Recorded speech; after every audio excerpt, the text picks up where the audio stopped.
Maraming salamat, kapatid na tagapakilala. Talagang pinagpala na naman tayo. Amen? Amen. Isa itong karangalan ng bawat isa sa atin na tayo ay itinanim ng Diyos sa kawang ito. Amen. Ang bawat isa sa atin ay kanyang itinadhana. Ito pala ang tadhana ng ating buhay. Kapag ang Diyos ang nangarap higit pa sa ating mga pinapangarap, tunay na biyaya. Amen? So, God is good all the time. God is good. Praise the Lord. Now and forever. Now and forever. Praise the Lord. Set my spirit free. Yahweh Shaddai. Yahweh Shaddai. Set my spirit free. The will of the Father. Yes, I will. Yes, I will. The will of the Father. Maraming palakpak. Maraming grasya. Sa kabila ng ating mga pagsubok na ating kinaharap sa ngayong mga panahon ito, sa kabila ng pagsubok na pinahintulutan ng Diyos sa ating mga buhay, ito pa rin tayo, may buhay pa rin. Dahil sa Kanya. Amen? So, sabi nga, kapag sinabing pag-ibig, sigurado ka, nakakasiguro ka, ibig mo eh. Sigurado, gusto mo. Amen? Mahalaga, pinapahalagahan mo eh. Mga, kumbaga sabi nga, precious na mga bagay ito. Nahigit pa sa makamundong bagay ang ating mga na sumpungan sa ating mga buhay. Higit pa sa ginto na ating nahukay, ito yung ating nasumpungang kayamanan sa piling ng Diyos. Amen? Amen. Na dito tayo pinalaya ng Diyos. Dito niya tayo binago. Sabi nga, sa utos, ibigin mo ang inyong Diyos ng buong puso, buong pag-iisip, buong kalakasan, buong kaluluwa. Amen? Amen. Paano mo iibigin ang Diyos ng buong puso? Nawa ang ating puso, wala na mga basura dyan. Amen. Pinalinis na natin kay Amang Yahweh. Amen. Isinurrender na natin lahat dyan. Wala na. Kumbaga kung may natitira man dyan, ipasimot natin yan sa Kanya. Amen. Dahil siya lang ang may magagawa sa lahat ng ito sa ating mga buhay.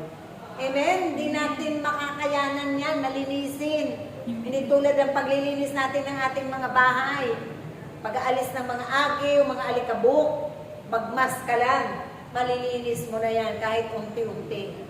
Pero yung ating buong katauhan, ang Diyos ang siyang gagawa ng lahat ng yan sa ating mga buhay. Amen? Amen. Malakas na palakpak sa ating isang buhay. Iniisip mo, ang isip mo, ano ang laman ng isip mo?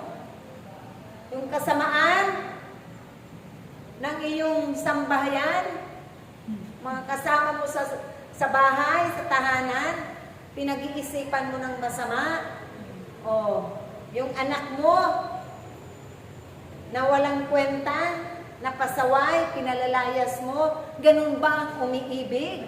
Ang pag-ibig ay may pagsasakripisyo. Hindi lahat kasiyahan, hindi lahat kaligayahan. Magsasakripisyo ka bilang ina. Nasasaluhin mo lahat ang kanyang pagkukulang na tayong mga magulang ay may pananagutan sa Diyos para sa kanila. Tayong lahat ay may pananagutan sa isa't isa, di ba po? Amen? Palakpakan natin ang ating Diyos sa buhay. Ganun yun. Mahirap man, mga kapatid, ang tungkulin natin ito para sa Diyos, pero kailangan pagsumikapan natin ng bawat isa sa atin.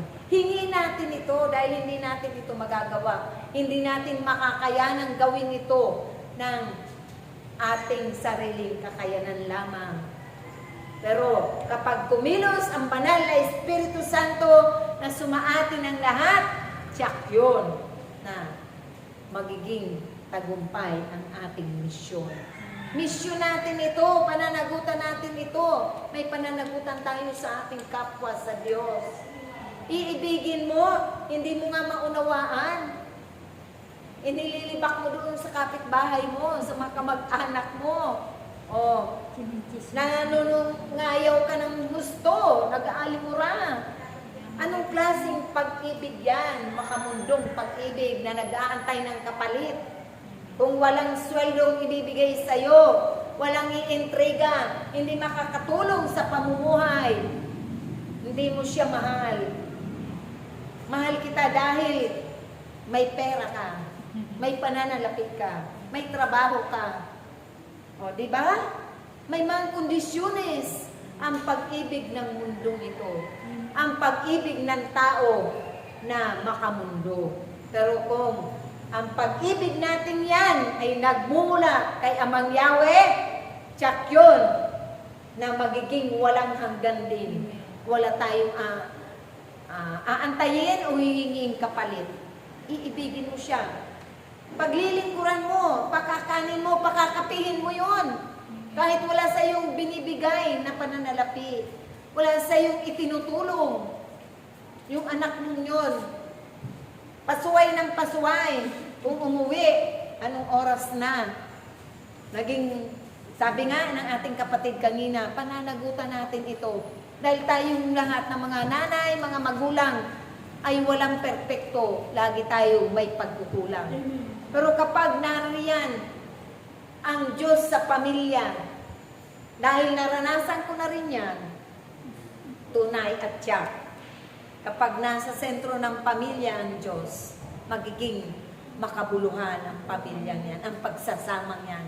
Magiging mapayapa, magmamahalan yan, kahit walang ulam yan, kahit walang iluluto dyan, walang bigas, hindi magliliparan ng mga kalderong yan.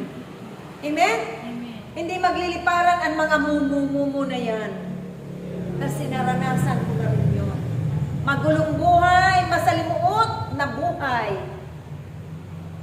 Pero kung nariyan, nakasentro sa ating pagsasama ng ating mga pamilya ang Diyos, tunay na tayo'y maiibig natin ang hindi kaibig-ibig.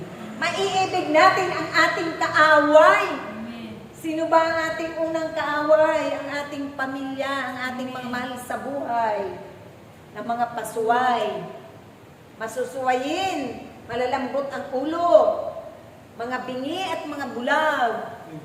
Amen? Amen. Dahil ito ay hindi natin alam. Mangmang tayo sa mga katuruan at aral ng Diyos. Amen? Malakas na palakpak sa ating Diyos ng buhay. Iniisip mo na siya ay pasuway, kaya dapat hindi siya pakanin. Huwag mong titira ng ulam. Huwag mong titira ng kakainin. Huwag mong lalaban yung kanyang damit. O, diba? Ganun tayo ng mga tao. Dahil walang halaga yan, walang kwenta yan. Taong yan, kapwa natin yan. Naku, sinungaling ka. Nang sasabihin natin, mahal natin ang Diyos. Pero ganun naman ang ating ginagawa. Taliwas doon sa kanyang mga utos. At tunay na walang kabuluhan ang pagdalo natin sa bawat pagtitipon. Magiging walang saysay. Hindi tayo bibiyayaan ng Diyos. Dahil sinungaling ka, mapagkunwari ka, plastic ka. Amen? Malakas na palakpak sa ating Diyos buhay. So ang Diyos ay makatotohanan. Kaya dapat tayo rin maging makatotohanan sa dapat natin sundin at tukdin sa mga mabubuting bagay. Na ito, ang mabuti ay i-push mo yan, te. Huwag mong hihintuan. Kapag masama, hintuan. Huwag gawin. Dahil alam mo na ang masama. Amen? Alam na natin na masama.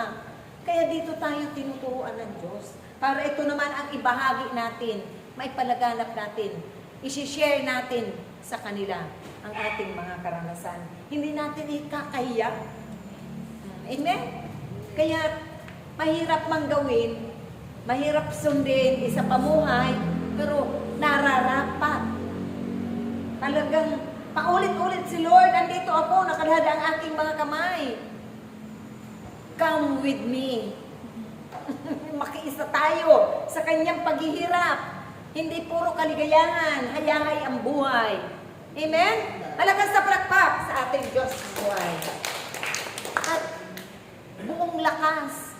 Eh kung wala kang pamasahe, sister, makikisabay naman po. Oh, makapal yung mukha natin. Dahil ito'y para kay Lord. Hindi man tayo makapagpamerienda. Ako naranasan ko, nagpa-prayer meeting ako, wala talaga akong maipakain sa mga pagkakataong iyon. Pero inalis ko ang hiya ko. Ang mahalaga, makapagpa-prayer meeting ako. Dahil naroon yung takot mo, baka maisumpa tayo ng Diyos. Alam na natin kung papaano babaguhin ang ating pamilya. Kung papaano tayo pagpapalain ang ating 10 lahi, ililigtas ng Diyos. Kung papaano tayo susunod. Itinuro niya na eh. Iminulat na tayo sa katotohanan. Kaya pinagsusumikapan natin ang mga bagay na ito. Nasa pamuhay natin ang kanyang mga aral at katuruan. Mabigat man yung mga pasaning yan, pero inaatang natin at inaasa natin sa Diyos lamang. Tayo, wala tayong magagawa. Ang tao, nawawala yan. Namamatay yan. Naglalaho ang mga bagay na yan. Hindi natin yan madadala doon sa makipot na pintuan kung tayo ay doon daraan. Mahirap sa maluwag na pintuan dumaan dahil maraming napapahamak. Amen? Malagas na palakpak sa ating Panginoon. Buong kaluluwa, Diyos ko naman. Makonsensya naman tayo. Lahat tayo ay dapat kumilos. Hindi lamang puro salita. Sinasabi mo, hindi mo naman isinasapamuhay. Hindi mo naman ginagawa. Sabi nga ni Mang Yahweh, bakit ko kayo itinanim dito sa kawang ito? May gagawin tayo eh. Isang hamon ito ng Diyos sa bawat isa sa atin. Pero, nariyan yung kanyang gabay at pangunguna. Nariyan ang banal na Espiritu Santo upang tayo ay tulungan. Naginariyan si Amang Yahweh, ang ating Panginoon, ang ating mahal ay ng Biring Maria para may sakatuparan ang lahat ng ito. Walang pinipili, bata man tayo o matanda. Kapag tayo ay itinalaga na ng Diyos, huwag na natin antayin yung kanyang mga babala. Kababalaan ka pa na mahirap. Naku, buong puso mong gawin yan. Hindi tayo mag-aalinlangan pa. Buong puso natin susundin yan. Isa sa katuparan. Buong buo. Hindi half, hindi 1/4, hindi 1/3, 3/4. Buo nga. Maging buo ang ating pag-asa sa Diyos. Umasa lang tayo at sumandig sa Kanya at ang lahat ng yan magiging okay. Amen? Malakas na palakpak. Sinabi mo na iniibig mo ang Diyos, pero yung kapwa mo doon at kumakatok, galisin, gutom na gutom, uhaw na uhaw, hindi mo man lang mabigyan kahit na isang basong tubig para maibsan yung kanyang kauhawan. Wala na nga kulay eh. Hindi na nga coke, hindi na soft drinks, hindi na juice. Na tubig na lamang, kahit wala na nga tinapay o biscuits. Pero kung mayroon ba, masama ba yun kahit kalahati? Sabi nga, kung mayroon kang isang tinapay, hatiin mo yun para maibigay mo doon sa kapatid mong nangangailangan at nagugutom. Kung ikaw ay may isang gatang na bigas, hatiin mo yan para parehos tayo maglugaw. Ang mahalaga, nakatulong ka, mukas palad ka. Hindi ka nanghihinayang dahil nakatulong ka sa kapwa na nangangailangan. Diba? Pantay. Dahil ganun din ang Diyos, pantay kung magmahal sa mga makasalanan. Hindi naman pumarito ang ating Panginoon para sa mga banal. Wala pang banal, mga kapatid. Ang Diyos pa lamang ang banal at perpekto. Pero tayong lahat ay nagsusumikap na makatahak sa kabanalan. Maging banal sa paningin ng Diyos. Nakalugdan yung ating mga gagawin at ginagawa. Yung ating pagsunod. Nahihirapan man tayo. Andiyan yung mga kapatiran, no? Uy, tulungan mo naman po ako, sister, brother. Dahil hindi ko kaya eh. Oh, walang masama doon. Dahil hindi naman masama yun, manghingi tayo ng tulong. Ang masama, magnakaw ka. Gumawa ka ng masama sa kapwa mo. Yun ang kasalanan.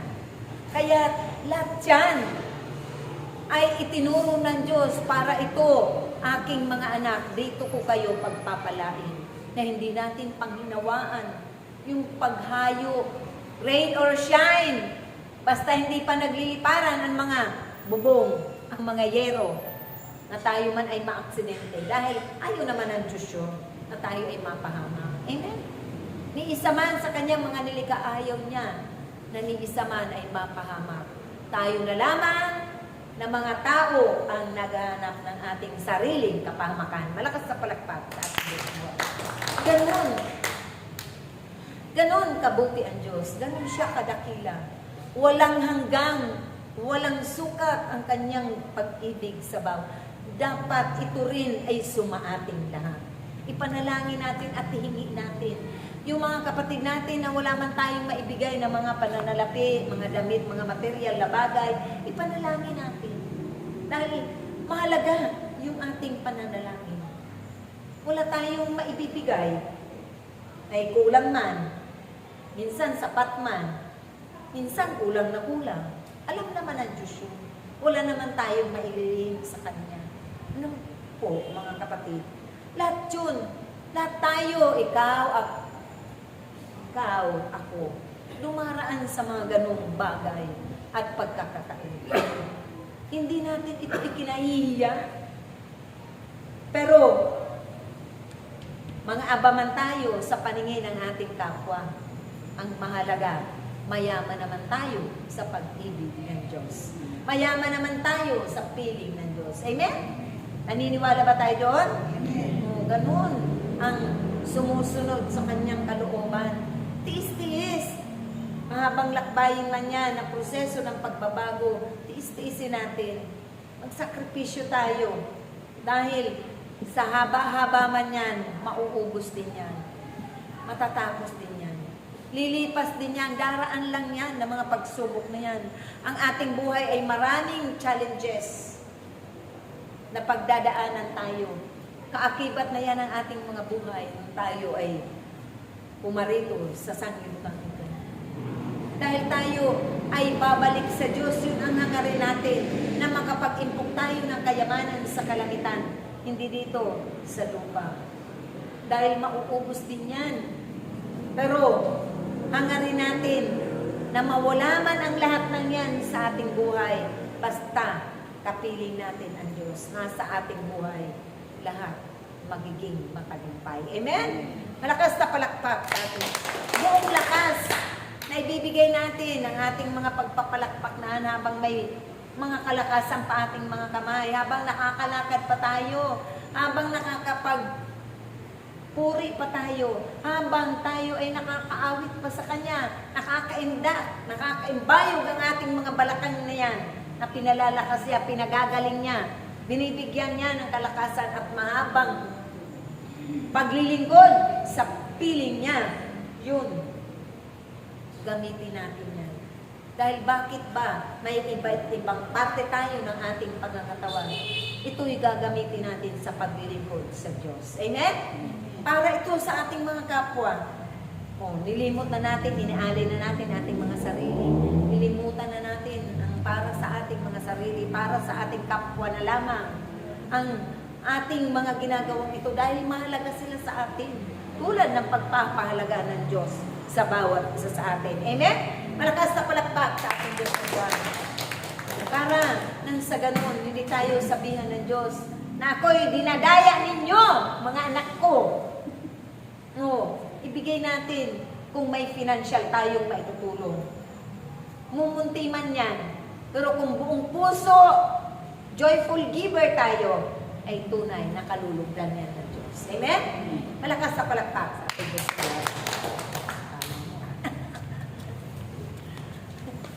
One minute.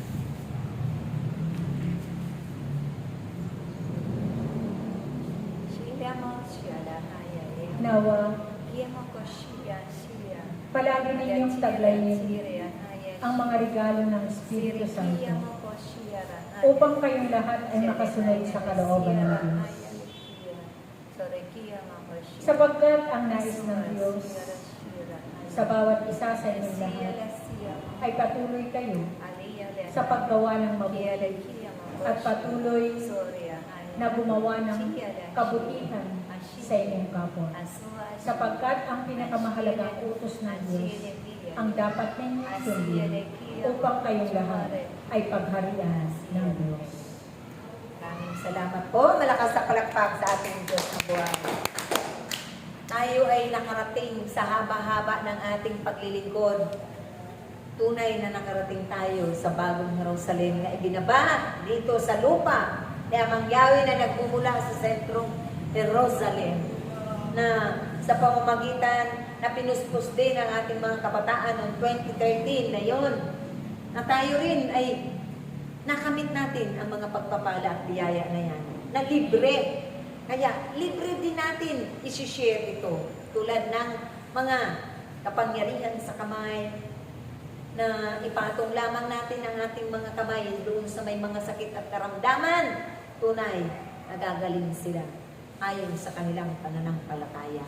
Ganon din ang pagpapalayas ng mga salot, na yung kapangyarihan natin sa ating mga dila, na ito yung kalooban ng Diyos, na tayo ang itinalaga niya. Hindi lamang tagapanalangin ng salot, kundi magpapalayas. Magsasalita tayo ng mga makalangit na pananalita o glosolalya.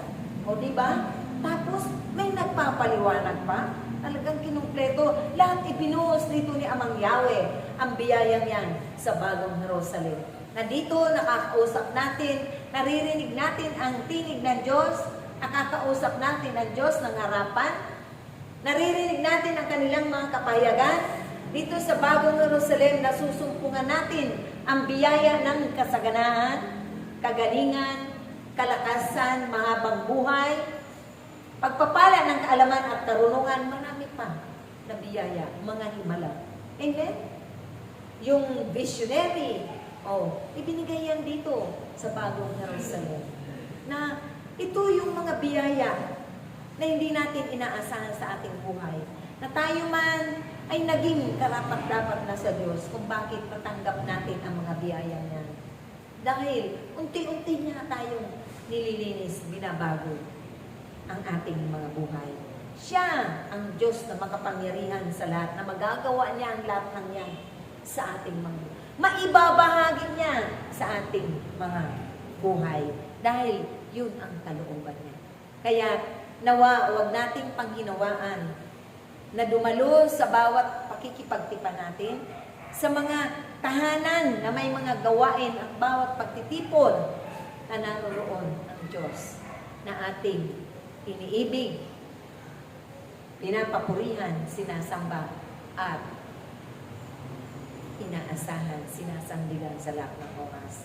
Dahil kailanman hindi niya tayo iiwan. Lahat, pangako niya yan sa atin.